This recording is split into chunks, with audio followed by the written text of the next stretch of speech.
Every Zero at 7:42 a.m. on August 17, 1943, Technical Sergeant James McKenna was crouched beneath the left wing of a P-38 Lightning at Doadorura Airfield in New Guinea, observing his pilot prepare for a mission he likely would not survive. The pilot was Lieutenant Robert Hayes, 23 years old, 6 combat sorties, no confirmed kills. Intelligence reported that 18 Mitsubishi A6M Zero fighters had been dispatched to intercept the morning patrol. Hayes would be heading directly toward them. McKenna had maintained P-38s for 8 months. He understood the aircraft completely. It was a twin-engine fighter with a distinctive twin-boom layout, exceptionally fast in level flight and dominant at high altitude. However, the P-38 had one critical weakness that was costing American pilots their lives every day. It could not outturn a Zero. The Zero was lighter and far more maneuverable. In a horizontal turn, it could complete the circle in nearly half the time required by a P-38 during a dogfight. That gap often proved fatal. Official doctrine was clear. P-38 pilots were instructed never to turn with a Zero and never attempt to outmaneuver one in a horizontal fight. They were told to rely on speed and altitude, dive in, fire, climb away. Hit and run.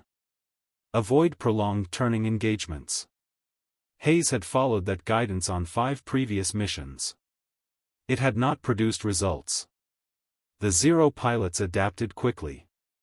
They lured American fighters into turns, cut inside their radius, moved onto their tails, and shot them down. In the previous 6 weeks, the 5th Air Force had lost 37 P-38s. Most were destroyed after being trapped in turning fights they could not escape. McKenna had seen too many pilots killed. They were young, confident, and trusted their aircraft. Many returned in coffins. Others did not return at all. The training manual attributed the losses to pilot error. Instructors insisted that the men were not following established tactics. McKenna disagreed. In his view, the problem was not the pilots. It was the control cables. The P-38's aileron control cables ran through the twin booms to the tail assembly, then forward through a series of pulleys to the wing control surfaces. The system contained slack. It was minimal, about 3/8 of an inch at full deflection, but it was enough to create a delay between stick input and aileron response. At high speeds, the delay was negligible. At lower speeds, during tight turning maneuvers, that fraction of a second mattered. It could determine whether a pilot rolled inside a Zero's turn or was shot down. McKenna had raised the issue with the engineering officer 2 months earlier. The officer replied that cable tension was within approved specifications. Factory tolerances allowed that degree of slack. Adjusting it would void the aircraft's warranty. Moreover, field mechanics were not authorized to alter flight control systems. Such changes required approval from Lockheed, located 7,000 miles away in California. Faced with that limitation, McKenna violated Army Air Force's maintenance regulations. He removed a section of piano wire from a damaged aircraft, cut it to 6 inches, bent it into a Z-shape, and installed it as a tensioner on Lieutenant Hayes's left aileron control cable. The adjustment took 8 minutes. It added 0.4 pounds of tension and eliminated the slack entirely. No one detected the modification. That morning, inspectors focused on engine oil levels and ammunition loads, not cable tension. McKenna said nothing. He watched Hayes taxi to the runway, observed the takeoff, and followed the P-38 as it climbed into the morning sky toward the approaching Japanese fighters. What occurred in the next 17 minutes would influence how every P-38 in the Pacific Theater was flown. The first pilot McKenna lost to a Zero was Lieutenant David Chen on July 9, 1943. Chen had been in theater for 3 weeks. McKenna serviced his aircraft daily. They often spoke about California, Chen from Sacramento, McKenna from Long Beach. Both had worked as auto mechanics before the war. Chen departed at 0615 on a fighter sweep. 2 hours later, he returned with 3 bullet holes in his left boom and a report that a Zero had turned inside him. Chen explained that he attempted to roll out and dive away as instructed, but the aircraft felt slow to respond, as though there was a pause between moving the stick and the airplane reacting. The only reason he survived was because his wingman shot the Zero off his tail. McKenna examined the damage. The bullet holes were tightly grouped, evidence of precise deflection shooting. The Zero pilot had accurately predicted Chen's position. That should not have been possible if Chen had rolled aggressively and dived immediately, unless the aircraft's response had been delayed just long enough to give the Zero the correct lead. Chen did not fly again in that aircraft. It was sent to the depot for repairs. McKenna never saw him afterward. 3 weeks later, he learned that Chen had been killed while flying another P-38 over Rabaul. The circumstances were similar, caught in a turning engagement and unable to roll out quickly enough. The second loss was Captain William Morrison, a flight leader with 11 kills. Morrison was experienced and understood the P-38's strengths and limits. He flew cautiously and within doctrine. On August 3, his flight intercepted 8 Zeros at 12,000 feet over Oro Bay. Morrison shot down one on the first pass and maneuvered for another attack. 2 Zeros reversed onto him. According to radio transmissions later reviewed, Morrison attempted to roll inverted and execute a split S to escape. He reported that his controls felt unresponsive. The Zeros maintained position throughout the maneuver and shot him down at 4,000 feet. His wingman stated that Morrison's aircraft appeared slow to react, as if he were struggling against the controls. Morrison was killed in the crash. His crew chief, Rodriguez from Texas and a close friend of McKenna, believed there had been a mechanical fault. After recovering the wreckage, he inspected everything: engine settings, control surface rigging, cable tensions. All measurements were within specification. There was no documented malfunction. The official conclusion was pilot error. Rodriguez rejected that finding. McKenna did as well. By mid-August, McKenna had seen 17 pilots killed. Some were close acquaintances. Others he knew only through pre-flight checks. He had serviced each of their aircraft, signed their maintenance logs, watched them taxi out, and watched them depart. Some returned. Some did not. Those who made it back repeated the same account. The P-38 seemed slow in hard maneuvers, as if there were a brief pause between moving the controls and the aircraft reacting. Most pilots accepted it as normal behavior. It was a heavy fighter with large control surfaces, a small delay seemed reasonable. But McKenna understood that it wasn't normal. He had felt that hesitation with his own hands while working on the control cables.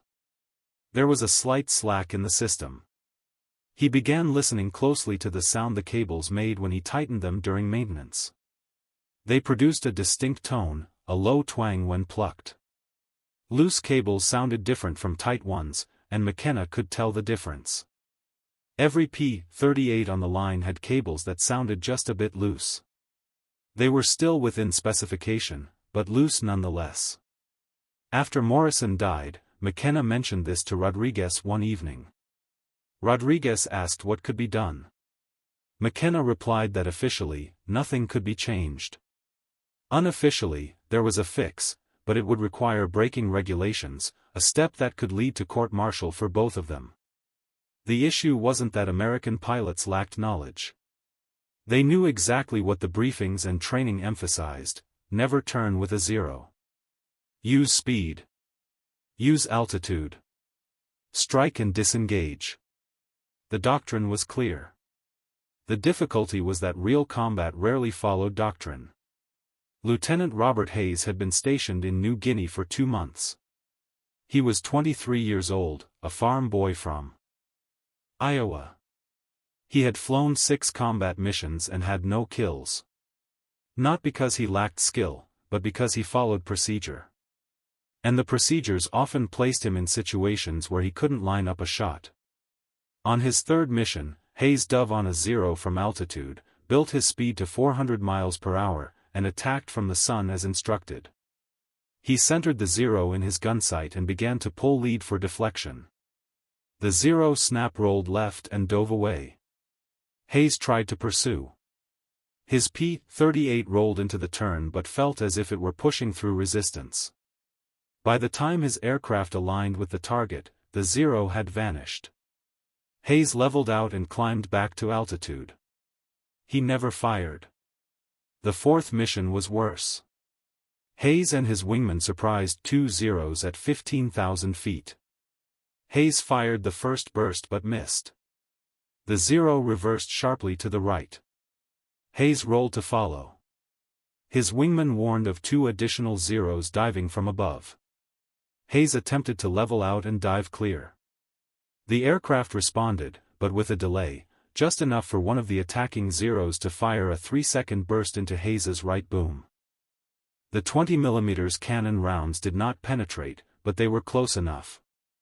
Hayes broke off and headed home with engines smoking.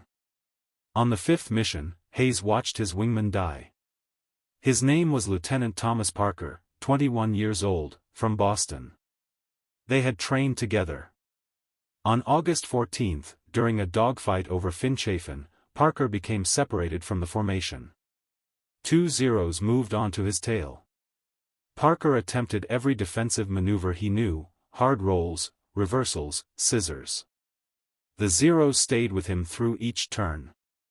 Hayes heard Parker over the radio asking for help. He heard the strain in his voice. Parker said his aircraft wasn't turning quickly enough. Then came the sound of gunfire. A final shout. Then silence. Hayes didn't sleep that night. Most of the squadron didn't. Parker's bed remained empty. His belongings were packed and sent home. His P-38 was listed as a combat loss. The maintenance log recorded no mechanical faults.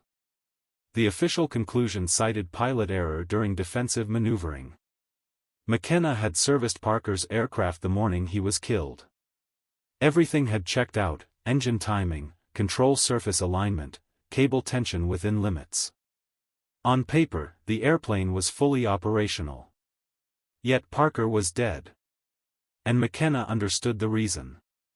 That fraction of a second delay in the controls, the slight slack the manual considered acceptable, had cost Parker his life, just as it had cost Morrison, Chin, and 14 others. The most difficult part was the smell. Each morning, McKenna worked in the maintenance area, where the odor of aviation fuel, heated metal, and hydraulic fluid filled the air. It was the scent of aircraft preparing for combat operations.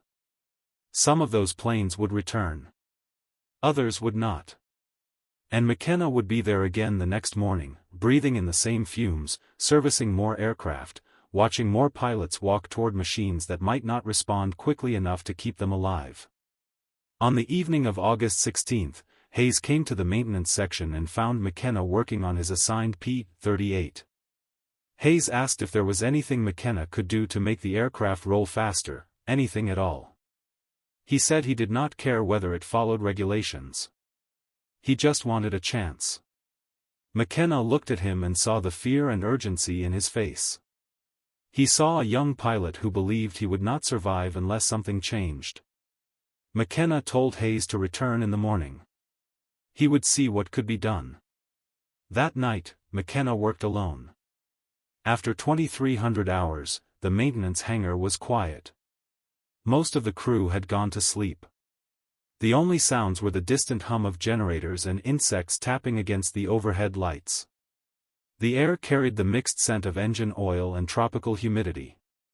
He removed the inspection panel from the left boom of Hayes's P-38.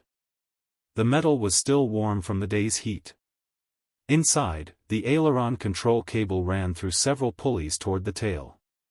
McKenna gripped the cable with both hands and pulled, checking the tension. He felt slack, about 3/8 of an inch before resistance engaged. His hands were covered in grease, and his fingers ached from a full day of work.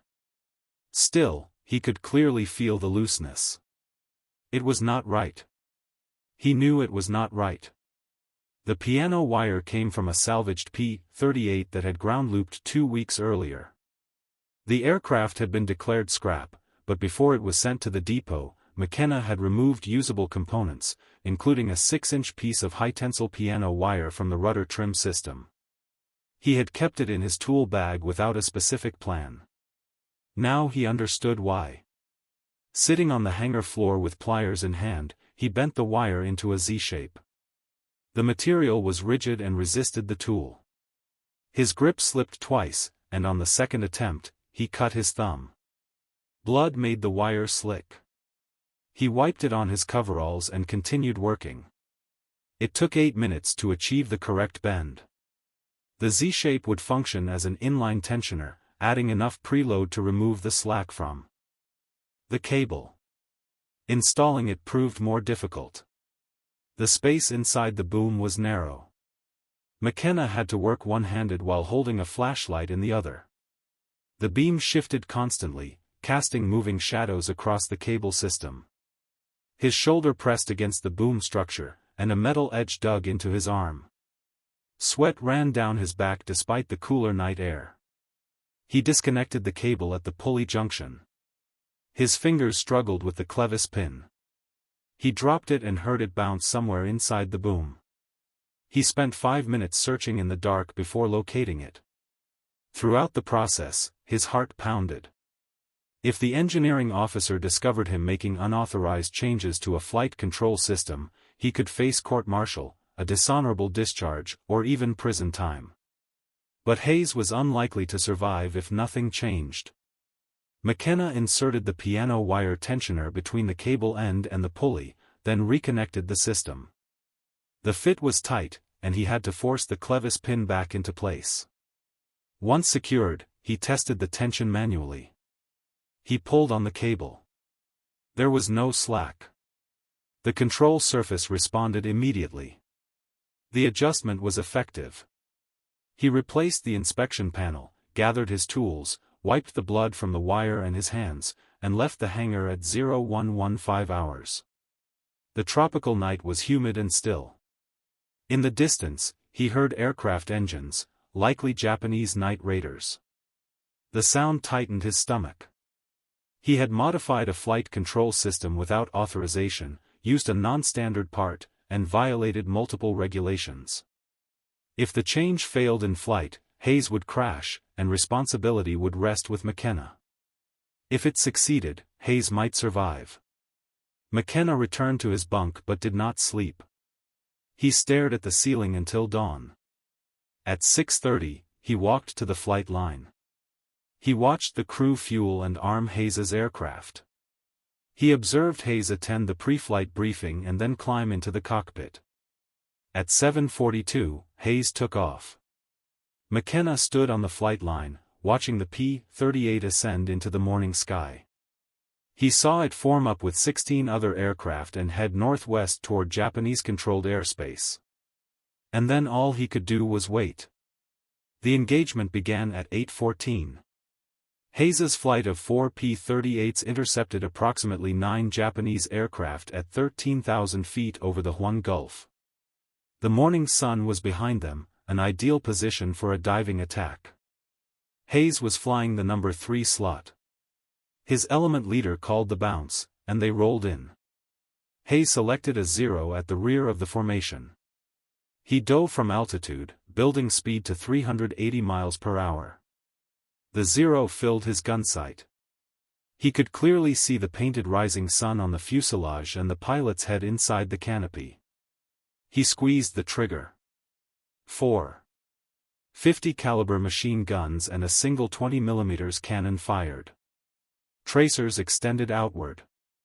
Most missed, but a few rounds struck the 0's wing. It was not enough.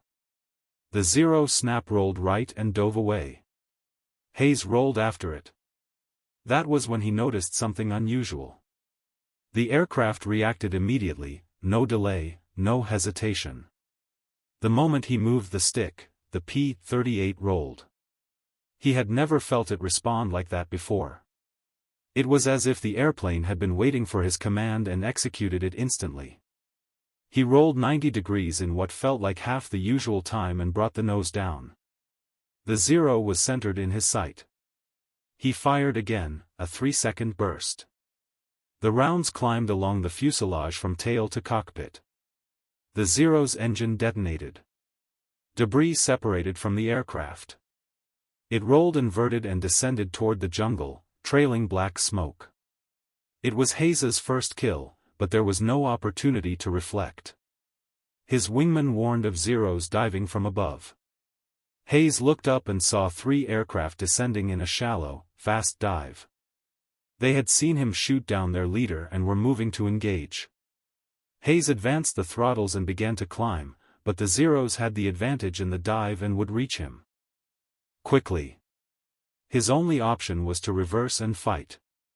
Training emphasized climbing away, preserving energy. Today, that would not work. He rolled sharply left and pulled. The P-38 came around faster than he had ever experienced.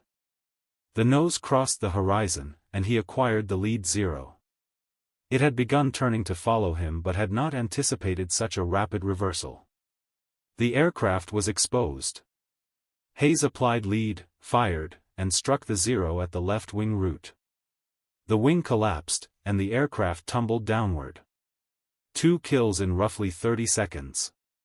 The remaining 2 Zeros attempted to scissor, alternating their turns to force an overshoot. Hayes stayed with them. Each time they reversed, his P-38 entered the turn immediately. There was no lag in the controls. The aircraft responded precisely when he commanded it. It felt like flying a different machine, as though hidden resistance had been removed from the control system. One of the Zeros overcommitted to a reversal and lost too much speed. Hayes moved inside its turn. The range closed to approximately 200 feet. He fired. The Zero disintegrated. Fragments passed by his canopy, and he felt the P-38 shudder as debris struck the right boom. 3 kills. The 4th Zero disengaged. Hayes did not pursue. He was low on fuel and ammunition. He climbed back to altitude and rejoined what remained of his flight. They returned to base. The entire engagement lasted 7 minutes. When Hayes landed at Doadorura at 9:03, Technical Sergeant McKenna was waiting on the flight line. Hayes shut down the engines and climbed from the cockpit. His hands were shaking, and his flight suit was soaked with sweat. He walked directly to McKenna and said only 2 words, "It worked." Unbeknownst to them, 6 other pilots had observed the fight from higher altitude. Captain Frank Mitchell, flying at 15,000 feet, watched the entire engagement. Mitchell was a flight leader in the 475th Fighter Group. As he observed Hayes's element engage below, he noticed something unusual. Hayes's P-38 was rolling faster than any Lightning Mitchell had seen. The aircraft moved through maneuvers as if it weighed far less than expected. Mitchell knew his pilots and understood their skill levels.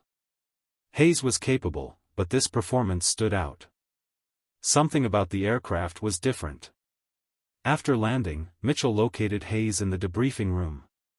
Hayes was still energized, hands unsteady as he completed his combat report, 3 confirmed kills. Mitchell asked what had changed. Hayes replied that he was unsure, the airplane had simply responded better and faster. Mitchell then asked whether maintenance had done anything to the aircraft. Hayes suggested speaking with Technical Sergeant McKenna. Mitchell found McKenna in the maintenance area 2 hours later. McKenna was servicing another P-38, his hands dark with grease and his coveralls marked with hydraulic fluid.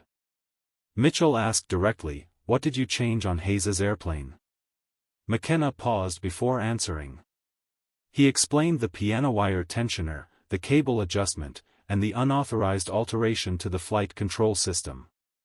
Mitchell listened carefully. When McKenna finished, Mitchell asked whether the same modification could be applied to his aircraft. McKenna agreed but made the risks clear. The change was not approved and had not been formally tested. If a failure occurred, both men could face disciplinary action. Mitchell accepted the risk. He had lost 4 pilots in the previous month, all trapped in turning engagements they could not escape. If this adjustment improved survivability, he wanted it. Regulations were secondary. That evening, McKenna modified Mitchell's P-38 using the same piano wire tensioner and installation method. Mitchell flew the aircraft the following morning and returned highly impressed.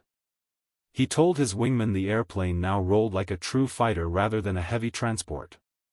The wingman requested the same modification. By August 20, McKenna had altered 9 aircraft. News spread through the squadron. Pilots began asking their crew chiefs about the cable modification. Some refused, citing regulations. Others were willing to proceed. McKenna showed them the solution. Cut the piano wire, bend it into a Z shape, install it as an inline tensioner. It took 8 minutes and changed everything. The adjustment spread from pilot to pilot and mechanic to mechanic.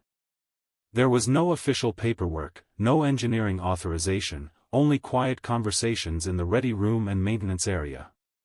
Hayes shot down 2 more Zeros on August 22 using the modified controls.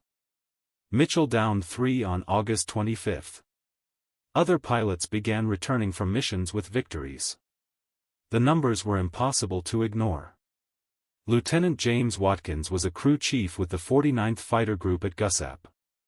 He heard about the modification from a pilot who had transferred from Doadorura. Watkins was doubtful, but he tried it on 1 aircraft. The pilot returned from the next mission with his first kill after 8 weeks of combat. Watkins then modified 4 more aircraft.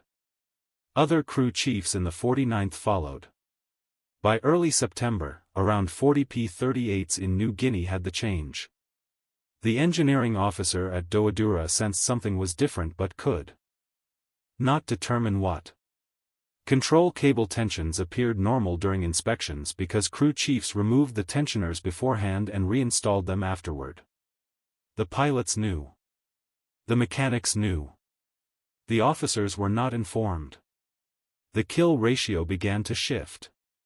In July, American pilots in the Southwest Pacific lost 2 P-38s for every Zero destroyed.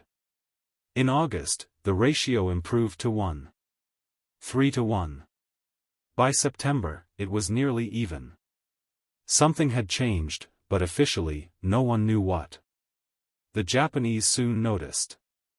In late August, fighter pilots reported that American P-38s were maneuvering more aggressively, rolling into turns faster, and reversing direction more quickly. Reports from the 11th Air Fleet stated that tactics which had worked for months were suddenly failing. Lieutenant Commander Saburo Sakai, one of Japan's leading aces with 64 confirmed kills, had fought American pilots since Pearl Harbor. On September 3, 1943, Sakai engaged a P-38 over Wewak. He used his standard tactic: draw the American into a turning fight, wait for the P-38 to begin its roll, then snap back in the opposite direction to cut inside the American's turning radius. This time, the P-38 reversed with him. Sakai had performed this maneuver many times. He understood exactly how long a P-38 took to roll and had mastered the timing. But this aircraft rolled faster than expected. Sakai narrowly avoided a head-on collision as the American gained a firing position.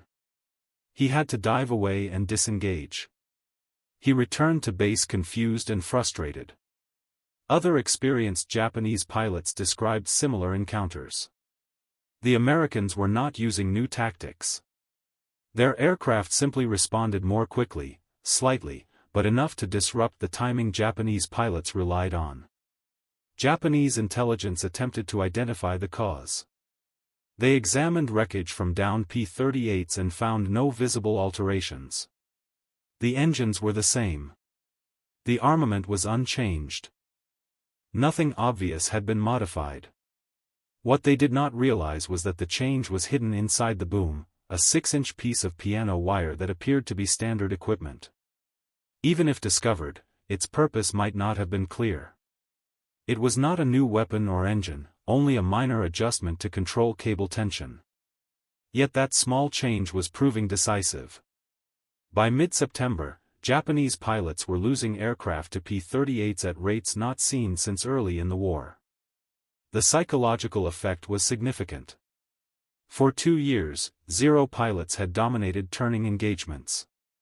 They believed they could outmaneuver any American aircraft. That confidence began to weaken. Pilots who once pressed attacks became more cautious. They were no longer certain their tactics would succeed. The Japanese attempted to adjust.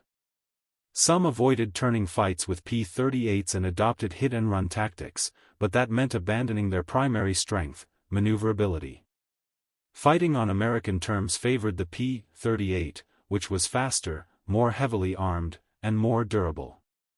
Others tried greater aggression, closing distance before firing and taking higher risks. Without the ability to outturn the opponent, however, increased aggression often led to heavier losses. Several experienced Japanese pilots were killed in September using tactics that had worked effectively in July. The core issue was that they were facing a change they could not identify. They knew something was different but could not determine what it was, and they could not counter a modification they did not know existed.